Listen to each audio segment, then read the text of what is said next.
Honestamente, me casé con mi novio porque tiene dinero y no porque lo amara. Ahora me está reclamando porque no subo fotos con él. Dice que parezco soltera, pero es que me da vergüenza. No sé qué hacer, estoy sufriendo mucho. No sé ni cómo empezar esto. Siento un nudo en el estómago que no me deja respirar, una presión constante en el pecho como si el mundo entero se estuviera sentando sobre mí. Todo por una tontería, una estupidez tan superficial que me da hasta rabia tener que pensar en ello, las redes sociales. Mi marido, Esteban, ha decidido que nuestra relación no es real si no está documentada en mi perfil de Instagram. Me lo dice con esa cara de niño bueno que pone, esa que al principio me parecía tierna y que ahora solo me parece una forma pasivo-agresiva de conseguir lo que quiere. Dice que se siente como un fantasma, que sus amigos bromean con que su esposa es un secreto de estado. Y yo solo puedo sonreír, asentir y sentir como una ola de pánico me recorre por dentro.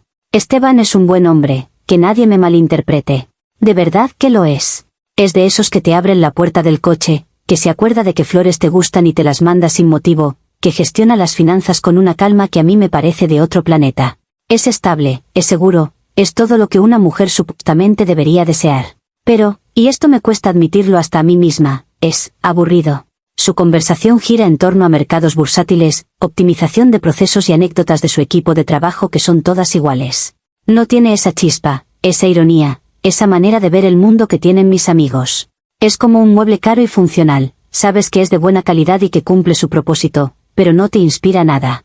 Si soy completamente honesta, casarme con él fue una decisión estratégica. Llevaba años luchando, trabajando en empleos que odiaba, compartiendo pisos diminutos con gente insoportable y sintiendo esa ansiedad constante de no saber si llegaría a fin de mes. Conocí a Esteban y vi una salida, un refugio. Vi la posibilidad de una vida sin esa angustia, una vida donde podía dedicarme a mis pasiones, a cuidar de mí misma, a construir algo bonito sin tener que mirar constantemente la cuenta del banco. No es que sea una cazafortuna sin corazón. Yo lo aprecio, de verdad. Le tengo cariño. Pero ese cariño es más parecido al que le tienes a un familiar que te cuida, no es la pasión arrebatadora que ves en las películas. Pensé que eso sería suficiente, que con el tiempo aprendería a amarlo de esa otra forma. Mi Instagram es mi santuario. Es mi pequeño rincón de internet donde todo es como a mí me gusta, estético, cuidado, inspirador. Cada foto está pensada, cada filtro, cada pie de foto. Es un collage de viajes, de rincones bonitos de nuestra casa, de libros, de cafés perfectos, de outfits que me hacen sentir bien. Es mi marca personal, mi forma de expresarme. Y en esa composición, Esteban simplemente no encaja. No es por ser cruel, es una cuestión de armonía. Una foto suya, con su sonrisa un poco forzada y su forma de vestir tan clásica y predecible, rompería toda la estética. Sería como poner un cuadro de un paisaje soso en medio de una exposición de arte moderno. Simplemente, no va. La conversación se ha vuelto recurrente. Empieza de forma casual, mientras cenamos. ¿Viste la foto que subió Carlos de su viaje con Laura? Se ven tan felices. Yo sé perfectamente a dónde quiere llegar. Le respondo con evasivas, que a mí no me gusta sobreexponer nuestra vida, que lo nuestro es algo más profundo y privado que una simple foto para conseguir me gustas. Le digo que valoro nuestra intimidad por encima de todo. Y en parte es verdad, pero la otra parte, la que me quema por dentro, es que la idea de presentarlo al mundo como mi marido me genera una vergüenza inexplicable. Siento que estaría validando que esta es mi realidad, que elegí la comodidad por encima de la conexión. Él no lo entiende, claro.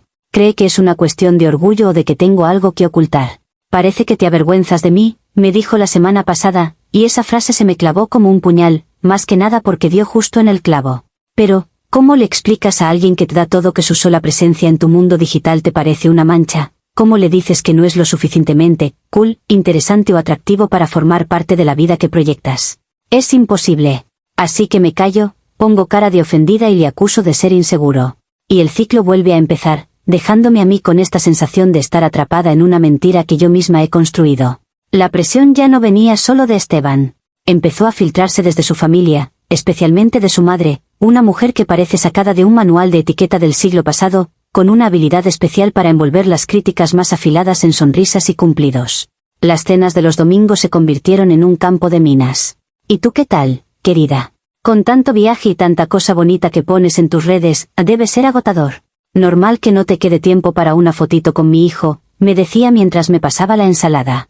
Cada palabra era un dardo. Yo solo podía sonreír y responder algo vago sobre lo mucho que valorábamos nuestra privacidad, mientras sentía las miradas de toda la familia puestas en mí. Después de una de esas cenas especialmente tensas, decidí que tenía que hacer algo. No por él, sino para que me dejaran en paz. Pensé en la solución perfecta, un compromiso que me permitiera mantener mi estética, a la vez, callarles la boca. Estábamos en un restaurante carísimo, de esos con estrellas Michelin y una lista de espera de 6 meses. La luz era perfecta, la mesa impecable. Le tomé la mano sobre la mesa, asegurándome de que su reloj carísimo se viera bien, y saqué una foto. Solo nuestras manos, la mía con la manicura perfecta y la suya, grande y segura. La subí con un pie de foto simple y ambiguo, noches así. Sin etiquetas, sin nombres. Sutil, elegante.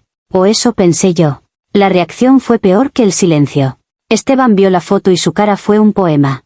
No se enfadó, que es lo que yo esperaba y para lo que estaba preparada. Se puso triste. Vi una decepción tan profunda en sus ojos que por un segundo, solo un segundo, me sentí como la peor persona del mundo. Luego esa sensación se fue, reemplazada por la irritación. ¿Ni siquiera merezco que me etiquetes? Soy una mano con un reloj caro, ¿eso es todo?, me preguntó con la voz apagada. Sentí que me estaba haciendo un chantaje emocional. Estaba siendo un dramático, ¿no veía que había hecho un esfuerzo, que había cedido un trocito de mi espacio por él?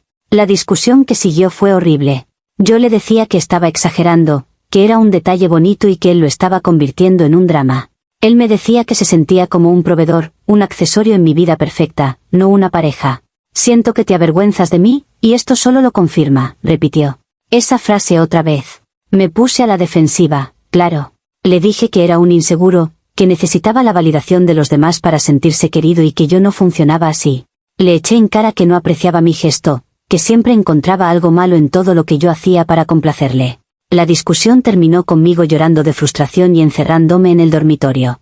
Al día siguiente llamé a mi mejor amiga, Clara, para desahogarme. Obviamente, le conté mi versión de los hechos. Le expliqué la presión asfixiante de su familia, la insistencia irracional de Esteban con el tema de las fotos y cómo mi intento de tener un detalle bonito había terminado con él acusándome de avergonzarme de él. Clara, que es un sol, me dio la razón en todo. ¡Qué agobio, tía! Los hombres a veces son súper inseguros. Tú tienes derecho a manejar tus redes como te dé la gana, me dijo. Sus palabras fueron un bálsamo. Me convencí a mí misma de que yo era la víctima, que estaba lidiando con un hombre y una familia política controladores que no respetaban mi individualidad. Su validación me dio fuerzas. Decidí que no iba a ceder más. Si él no era capaz de entender que nuestro amor no necesitaba ser pregonado en Instagram, entonces el problema era suyo, no mío. Me reafirmé en mi postura, mi perfil era mío, y él tenía que aceptarlo. Me sentí fuerte, como si estuviera luchando por mi autonomía. La realidad, por supuesto, era que simplemente estaba posponiendo lo inevitable, construyendo un muro cada vez más alto entre los dos, y me negaba a ver que los ladrillos los estaba poniendo yo misma. El punto de inflexión, el momento en que todo se rompió sin remedio, fue la gala anual de la empresa de Esteban. Era el evento más importante del año para él, una noche de etiqueta donde se codeaba con todos los peces gordos de su sector. Unas semanas antes, me lo pidió de una forma que me desarmó. No fue una exigencia, fue una súplica. Por favor, me dijo, tomándome las manos, solo por esta noche, ¿podemos ser un equipo? ¿Podemos parecerlo? Es importante para mí. Había una vulnerabilidad en su voz que me hizo sentir una punzada de culpa, pero la aparté rápidamente, reinterpretando su petición como una orden de actuar, de ponerme un disfraz de esposa perfecta. Llegamos a la gala y desde el primer momento me sentí fuera de lugar. El salón era ostentoso, lleno de gente con sonrisas tensas y conversaciones que sonaban a negociaciones. Me sentía como un objeto decorativo a su lado, asintiendo y sonriendo a personas cuyos nombres olvidaba al instante. Y lo peor de todo, sentía que cada mirada era un juicio. Veía a las otras esposas, perfectamente integradas, riendo, participando. Yo, en cambio, estaba rígida, contando los minutos para poder irme. Para empeorar las cosas, notaba la torpeza de Esteban. Su risa era un poco más fuerte de lo necesario, sus chistes no aterrizaban bien. Cada uno de sus fallos sociales me hacía encogerme por dentro, alimentando esa horrible vergüenza que tanto me esforzaba por negar. Observaba la dinámica del lugar y me sentía increíblemente sola. Las parejas se movían como una unidad, se buscaban con la mirada, compartían gestos de complicidad. Nosotros éramos dos entidades separadas que casualmente habían llegado en el mismo coche. Yo me refugiaba en mi copa de champán, fingiendo un interés fascinado por la decoración, mientras él intentaba, con un esfuerzo palpable, incluirme en las conversaciones. Cada vez que me presentaba, esta es mi mujer, sentía una descarga eléctrica de incomodidad. La palabra mujer sonaba extraña, como un título que no me había ganado y que no quería. Entonces ocurrió. El fotógrafo oficial del evento, un tipo sonriente con una cámara enorme, se acercó a nosotros. Una foto de la pareja estrella, dijo con entusiasmo. Sentí como se me helaba la sangre. Esteban, ajeno a mi pánico interior, me rodeó la cintura con el brazo y sonrió a la cámara, una sonrisa genuina, orgullosa. Yo, en cambio, me quedé paralizada. El flash me pareció una pistola apuntándome a la cabeza. Vi en mi mente esa foto circulando, yo a su lado, sonriendo falsamente. Sería la prueba definitiva, la confirmación pública de mi mentira. No podía. Simplemente, no podía. En una fracción de segundo, mi cerebro entró en modo de supervivencia. Justo cuando el fotógrafo iba a disparar, me aparté bruscamente. Oh, disculpa, dije con una voz que sonó demasiado aguda. Acabo de ver a Sofía, la mujer de Ricardo. Llevo toda la noche intentando hablar con ella. Ahora vuelvo. Ni siquiera miré la cara de Esteban.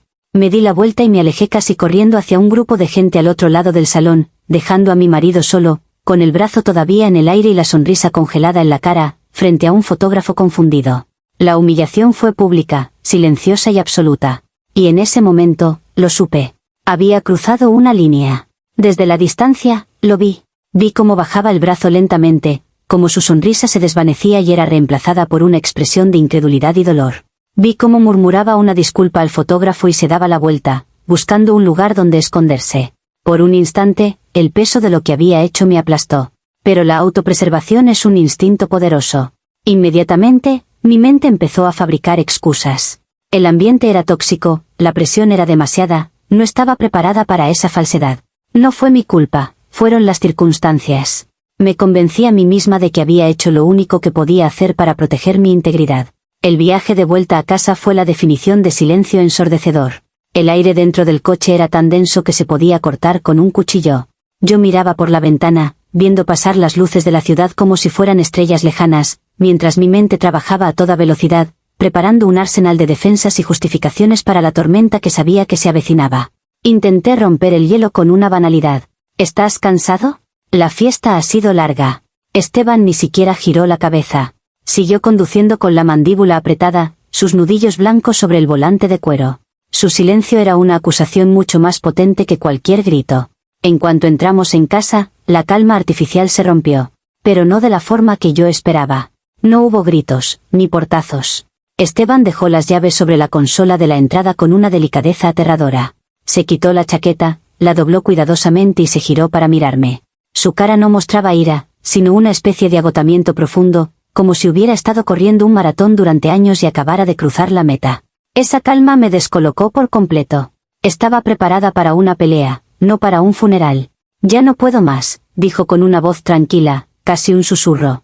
He intentado entenderlo, de verdad.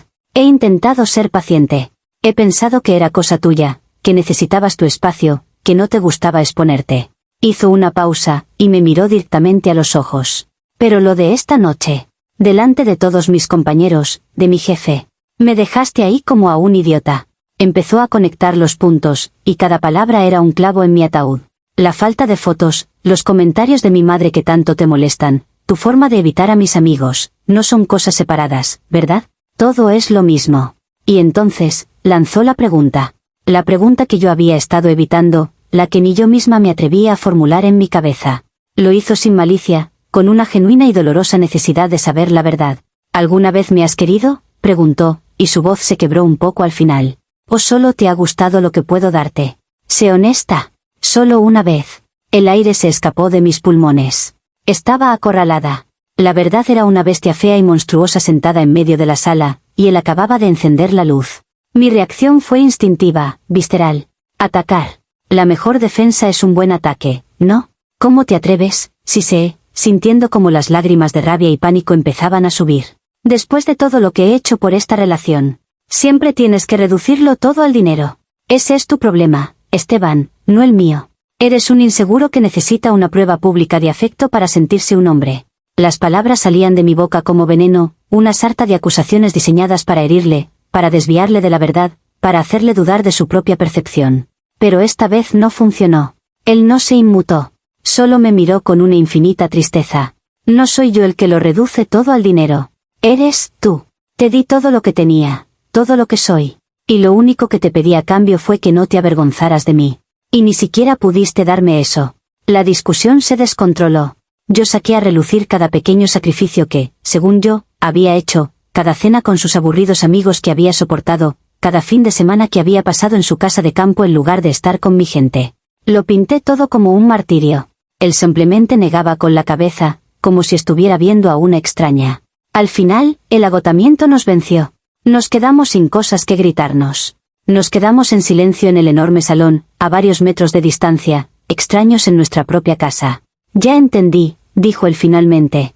Y había una finalidad en esas dos palabras que me heló hasta los huesos. No había más que discutir.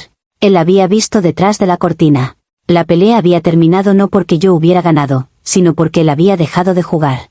Y yo me di cuenta, con un terror paralizante, de que acababa de perderlo todo. Lo vi subir las escaleras con una lentitud que no le era propia, como si cada escalón le pesara una tonelada. Yo me quedé abajo, en el frío suelo de mármol, incapaz de moverme. Esperaba que bajara, que se hubiera arrepentido, que la furia se hubiera disipado y pudiéramos volver a la normalidad incómoda de siempre. Pero cuando bajó, llevaba una pequeña maleta de viaje en la mano. No me miró. Caminó directamente hacia la puerta. Mi cerebro no podía procesarlo. Siempre era él quien cedía, quien pedía perdón incluso cuando no tenía la culpa, solo para mantener la paz. Esto no estaba en el guión. ¿A dónde vas?, le pregunté, y mi voz sonó débil y patética. Él se detuvo con la mano en el pomo, pero no se giró. A un hotel. Necesito pensar. Necesito aire. Su voz era monótona, desprovista de toda emoción. No puedo seguir así. No puedo seguir sintiendo que tengo que pedirte permiso para existir en tu vida. Y entonces se fue. Abrió la puerta, salió a la noche y la cerró suavemente detrás de él. El sonido del cerrojo encajando en su sitio resonó en la casa vacía como un disparo. Y luego, el silencio. Un silencio absoluto, pesado, que lo llenaba todo. La casa, mi refugio de lujo, se transformó al instante en una jaula dorada. Cada objeto de diseño, cada mueble caro, cada obra de arte que habíamos elegido juntos, o más bien, que yo había elegido y él había pagado, parecía burlarse de mí.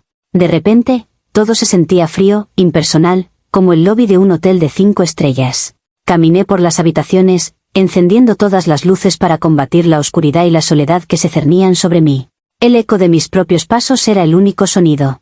Era la primera vez que me sentía realmente sola en esa casa, y fue aterrador. Fue entonces cuando mi mente, mi maravillosa y traicionera mente, empezó a trabajar. El pánico inicial dio paso a una indignación autojustificada. ¿Cómo se atrevía a abandonarme así, después de una simple discusión? ¿Acaso no entendía la presión a la que estaba sometida? La culpa no era mía. Era suya. Era su inseguridad, su necesidad constante de validación. Era su familia, con sus expectativas anticuadas. Era su mundo corporativo, superficial y falso, el que me había empujado a reaccionar así en la gala. Yo era la víctima aquí. Una mujer sensible y auténtica atrapada en un mundo materialista que no la comprendía. Empecé a reescribir nuestra historia en mi cabeza para que encajara en esta nueva narrativa. Recordé todas las veces que me había sentido incómoda o fuera de lugar con sus amigos, y lo convertí en prueba de que él nunca se había esforzado por integrarme en su vida de verdad. Aquel viaje sorpresa a París no fue un gesto romántico, fue una forma de controlarme, de alejarme de mi propio círculo. Los regalos caros no eran muestras de afecto, eran intentos de comprar mi lealtad, de asegurarse de que dependiera de él. Era todo tan claro ahora. Él no me amaba, solo quería poseerme. Quería una esposa trofeo para exhibir, y se enfadó cuando el trofeo se negó a quedarse quieto en la estantería. Con esta nueva y reconfortante versión de la realidad, me senté en el sofá de seda, con el portátil sobre las rodillas. Necesitaba contarlo, necesitaba que el mundo supiera mi verdad, que me dieran la razón, que validaran mi sufrimiento. Empecé a escribir este post, cada palabra un ladrillo más en la fortaleza de mi victimismo. No era una confesión de mis errores, sino una acusación. Una historia sobre cómo las expectativas poco realistas y la obsesión de un hombre por las apariencias habían destruido lo que podría haber sido una relación funcional. Terminé de escribir sintiéndome extrañamente purificada. Había transformado mi desastre en una tragedia de la que yo era la heroína incomprendida. No sé qué hacer, tecleé al final. Estoy sufriendo mucho. Era la verdad, sufría. Pero el origen de ese sufrimiento, la verdadera razón de ese vacío que sentía en el pecho mientras miraba la puerta cerrada por la que él se había marchado, era algo que me negaba rotundamente a admitir, incluso a mí misma. Comentarios populares de Reddit, sobre la historia principal. Usuario anónimo 1, sinceramente, suenas increíblemente superficial. Dices que él es aburrido y que no encaja en tu estética, pero te casaste con él por su dinero. Lo usaste para tener una vida cómoda y ahora te quejas porque él quiere algo tan básico como ser reconocido como tu marido. El problema no es su inseguridad, es tu vergüenza y tu egoísmo. Lo humillaste públicamente en su evento de trabajo después de que te suplicara apoyo. Eres la única culpable aquí. Respuesta de la OP: es muy fácil juzgar desde fuera cuando no tienes ni idea de la presión que he estado soportando. No se trata solo de una foto. Se trata de su constante necesidad de que yo cambie quién soy para encajar en su mundo. ¿Acaso no tengo derecho a tener mi propia identidad, mi propio espacio? Todo el mundo habla de usarlo, pero nadie habla de cómo él intentaba convertirme en la típica esposa corporativa sonriente. Me estaba asfixiando, y lo que pasó en la gala fue solo una reacción a meses de sentirme atrapada. Usuario anónimo 2, vaya, la audacia. Lo describes como un mueble caro y luego te preguntas por qué se siente como un accesorio. Le diste literalmente una foto de su mano como si fuera un anuncio de relojes y esperabas que te lo agradeciera. Su reacción no es chantaje emocional, es dolor genuino. Es la reacción de un hombre que se da cuenta de que la mujer con la que se casó no solo no lo ama, sino que activamente se avergüenza de él. Espero que se divorcie de ti y encuentre a alguien que lo valore por quien es. Respuesta de la OP: dolor genuino, por favor. Es un hombre de negocios, sabe perfectamente cómo manipular situaciones para conseguir lo que quiere. Él sabía que el tema de las redes sociales era sensible para mí y lo usó como arma para controlarme. La foto de la mano fue un compromiso, un intento de encontrar un punto medio, pero para él nunca es suficiente. Siempre quiere más, siempre quiere que ceda más, hasta que no quede nada de mí. No es audacia, es autopreservación. Usuario anónimo 3, esto es un caso clásico de cosechas lo que siembras. Construiste una relación basada en una mentira, en la conveniencia financiera, y te sorprendes de que se desmorone cuando se le pide un mínimo de autenticidad emocional. Dices que estás sufriendo mucho, pero parece que tu sufrimiento proviene de que tu acuerdo perfecto se está viniendo abajo, no de la posibilidad de perder a un hombre que claramente no te importa en absoluto. Respuesta de la OP: claro, porque el dinero lo soluciona todo, ¿verdad? Creen que porque él tiene dinero, yo no tengo derecho a sentirme infeliz o incomprendida. Mi sufrimiento es real. Me siento sola y traicionada. Yo sí intenté que funcionara, a mi manera. Intenté crear una vida bonita para nosotros, pero él estaba demasiado obsesionado con las apariencias, con lo que dirían los demás. Si él hubiera valorado nuestra privacidad y nuestra conexión real por encima de una estúpida foto, nada de esto habría pasado. Actualización 1. Han pasado 3 semanas. 3 semanas de un silencio que grita más fuerte que cualquier discusión que hayamos tenido nunca. Pensé que Esteban volvería. Sinceramente, una parte de mí, la parte que todavía se aferraba al guión que yo había escrito para nuestras vidas, estaba convencida de que se calmaría, se daría cuenta de que había exagerado y volvería a casa con flores y una disculpa. Pero no lo hizo. En su lugar, me llegó un correo electrónico de un bufete de abogados. Frío, impersonal, devastador. Notificación de inicio de trámites de divorcio. Me quedé mirando la pantalla durante casi una hora, leyendo esa frase una y otra vez, mientras el mundo que había construido con tanto cuidado se desmoronaba a mi alrededor. La velocidad del proceso me ha dejado en estado de shock. No hubo llamadas, ni mensajes, ni intentos de hablar las cosas. Pasó de suplicarme apoyo en una gala a contratar al abogado más caro de la ciudad para desmantelar nuestra vida. Cuando hablé con mi propio abogado, el panorama se volvió aún más sombrío. ¿Recuerdan ese fajo de papeles que firmé antes de la boda, ese trámite, que Esteban me aseguró que era solo para proteger los activos de su empresa? Pues resulta que ese acuerdo prenupcial era una obra de arte de la protección legal. No voy a quedarme en la calle, no. Pero la casa, los coches, las tarjetas de crédito con límites absurdos, todo eso desaparecerá. Me corresponde una suma que, según mi abogado, es justa, pero que, para mí, es una sentencia. Es volver al punto de partida, a la ansiedad y a la lucha que tanto me esforcé por dejar atrás. En un ataque de pánico, intenté llamarlo. 1, 2, 10 veces. Siempre saltaba el buzón de voz. Le dejé mensajes desesperados, modulando mi voz para sonar arrepentida, rota. Le dije que lo sentía, que había sido una estúpida, que la presión me había superado y que lo necesitaba. Usé todas las palabras que sabía que él siempre había querido oír, esperando que alguna de ellas funcionara como una llave mágica. Su única respuesta fue un mensaje de texto corto y demoledor. Por favor, a partir de ahora, toda la comunicación debe ser a través de nuestros abogados. Me bloqueó. Me trató como si fuera una desconocida, un problema de negocios que había que gestionar. Esa frialdad, esa crueldad calculada, me dolió más que cualquier grito.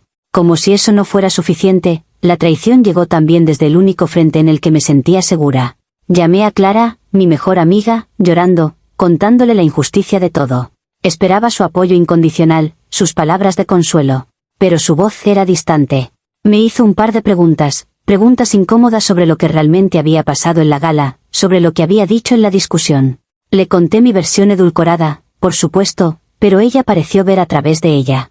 Mira, me dijo al final, con un suspiro, quiero mucho a los dos, pero creo que a Esteban le has hecho mucho daño. Necesito tomar un poco de distancia. Y eso fue todo. La persona que supuestamente me apoyaría en todo, también me daba la espalda. Ahora estoy aquí, sentada en este salón inmenso que pronto dejará de ser mío, y la soledad es una presencia física.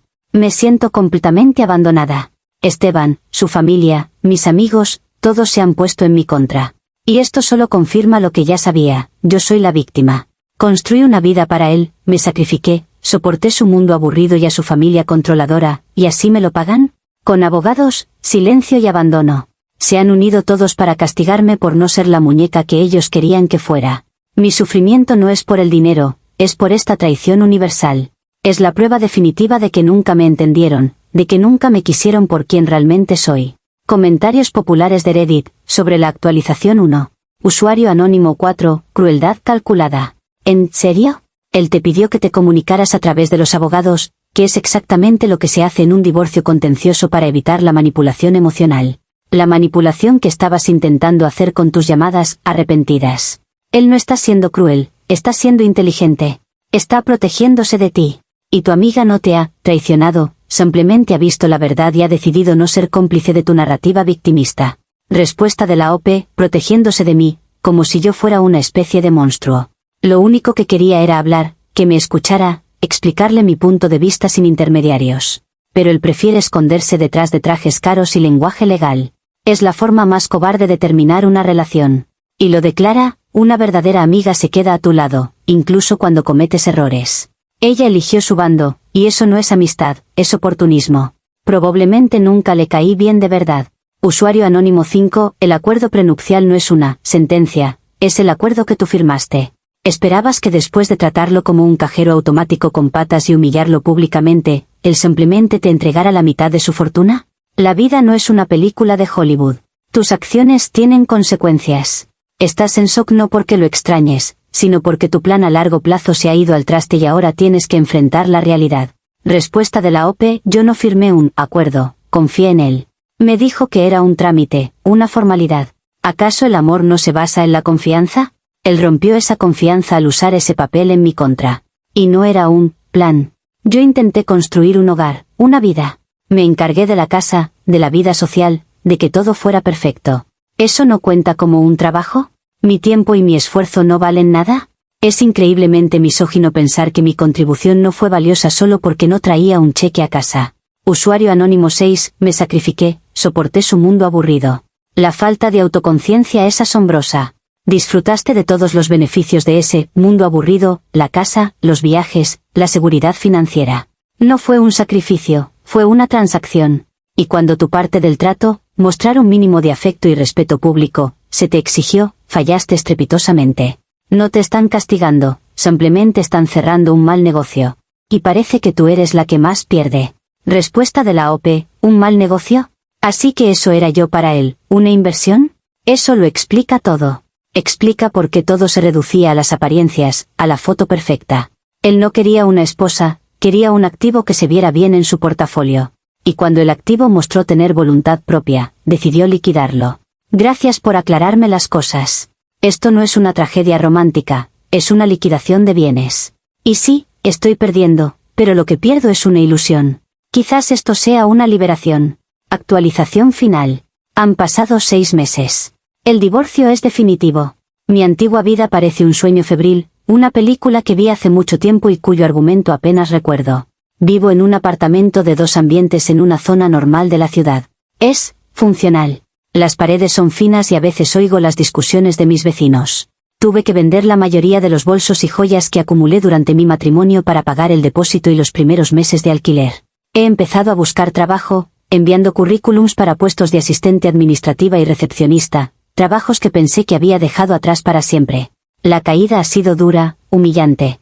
Los primeros meses fueron un torbellino de amargura. Me recreaba en el resentimiento, lo alimentaba cada día. Repasaba en mi mente cada injusticia, cada palabra fría de los abogados, la distancia de mis antiguos amigos. Me convencí de que el mundo era un lugar injusto que castigaba a las mujeres que se atrevían a querer más. Era una mártir, una víctima de un sistema diseñado por hombres como Esteban. Esta narrativa me mantuvo a flote, me dio una razón para levantarme por la mañana, la pura y dura indignación. Era más fácil estar enfadada con el mundo que sentir el vacío aterrador de mi propia soledad.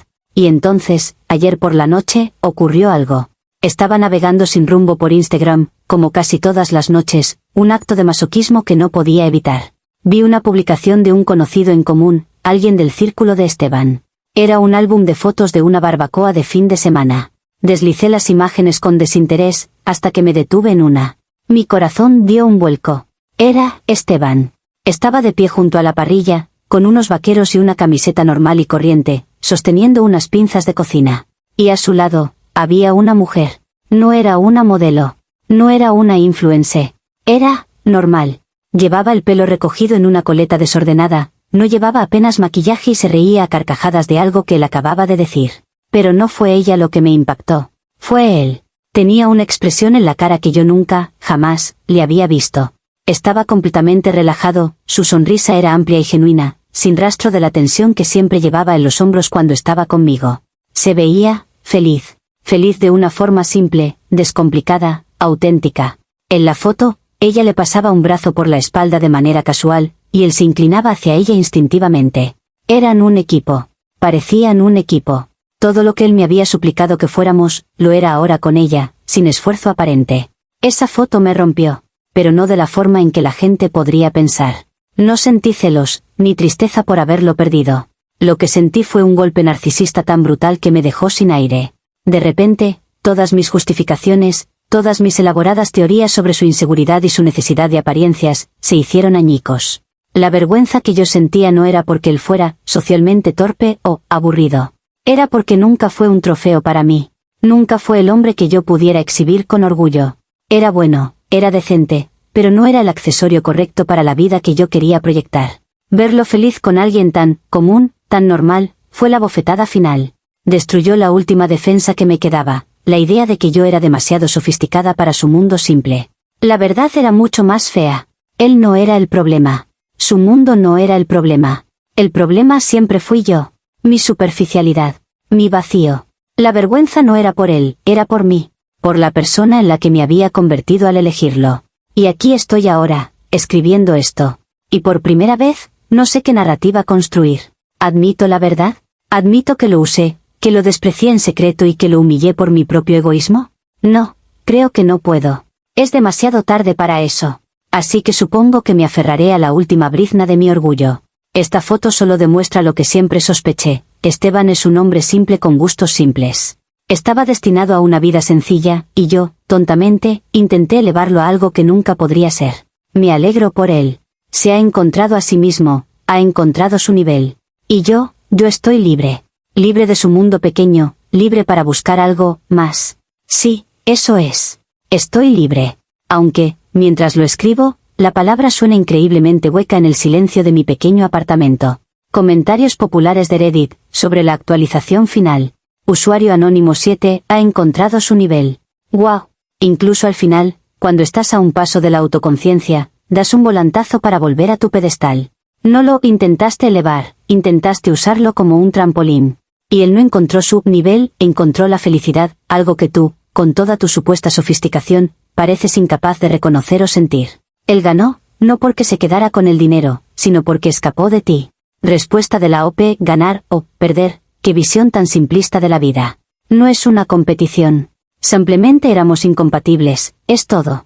Él quería una vida tranquila y predecible, y yo siempre he aspirado a más. No hay nada de malo en eso. Le deseo lo mejor, de verdad, pero su felicidad no invalida mi propio camino. Yo también encontraré lo que busco. Usuario anónimo 8, esa foto te dolió no porque lo vieras feliz, sino porque te demostró que el problema nunca fue él.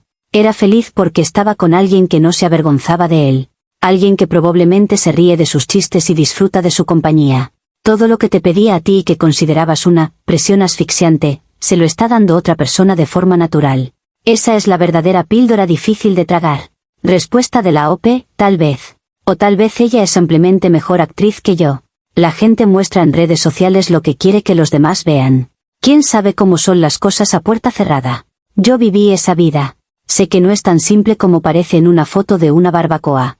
De todas formas, ya no es mi problema. Usuario anónimo 9, estoy libre. No, no lo estás. Estás atrapada. Atrapada en tu propio resentimiento, en tu superficialidad y en tu incapacidad para asumir la responsabilidad. Te has quedado sin dinero, sin amor y sin amigos. Tu única compañía es tu orgullo herido. Él es libre de verdad. Tú solo has cambiado una jaula dorada por una que tú misma has construido con los barrotes de tu propia amargura. Buena suerte con eso. Respuesta de la OP, quizás tengas razón. Quizás ahora mismo me siento atrapada. Pero a diferencia de antes, esta jaula tiene la puerta abierta. Depende de mí salir o no, y aunque ahora mismo no sé cómo, al menos sé que la elección es mía. Por primera vez en mucho tiempo, la elección es solo mía.